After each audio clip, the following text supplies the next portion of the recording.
Do do do do. We were looking at the painted elk hide. Uh, they were a tradition in like the Great Basin and Great Plains area, and created by the Eastern Shoshone around 1890 to 1900 CE.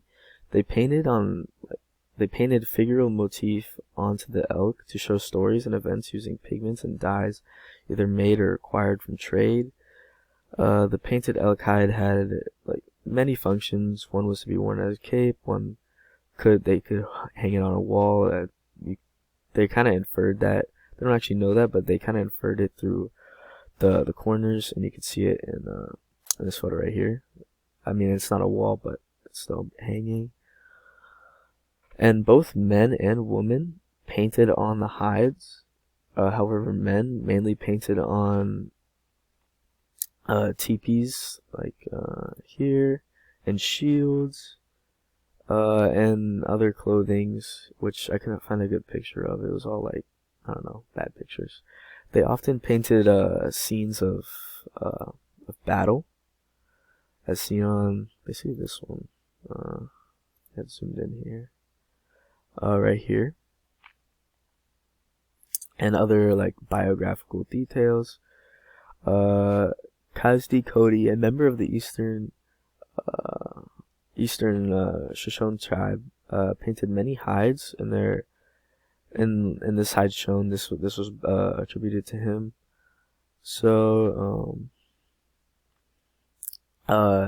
he was I guess displaced on the Wind River Reservation in central western Wyoming, and he likely created the one of his hide paintings called the Brooklyn Museum hide painting for the Euro-American tourists who visit the reservation, because they were seen of like buffalo hunting, and that was desirable to tourists at the time, and probably still is today. Sometimes hides were produced to be sold so the artists could support themselves, like Castiagos, and the Brooklyn Museum hide painting combines history with the contemporary moment, displays elements of several different dances, including the important and sacred sun dance, non-religious wolf dance. Those are the two dances. The hide painting also shows daily life surrounding the sun dance. You could see a woman rest near a fire right here, and more men on horses here. I think they were hunting buffalo, but I didn't get that picture. When warriors on the horses were also shown returning to camp, which was celebrated with the wolf dance. Two teepees, seen here, I think. Yeah, this one and this one represent the camp, with the warriors appearing between them. Some of the warriors wore feathers and bonnets made of eagle feathers, and these headdresses communicated that a warrior acted bravely in battle. So they functioned as a symbol of honor and power, and were not just like worn by anyone. You couldn't just make it, or I mean, yes, you could make it yourself, but you couldn't just get it yourself. I guess it would be disrespectful. You had to earn it.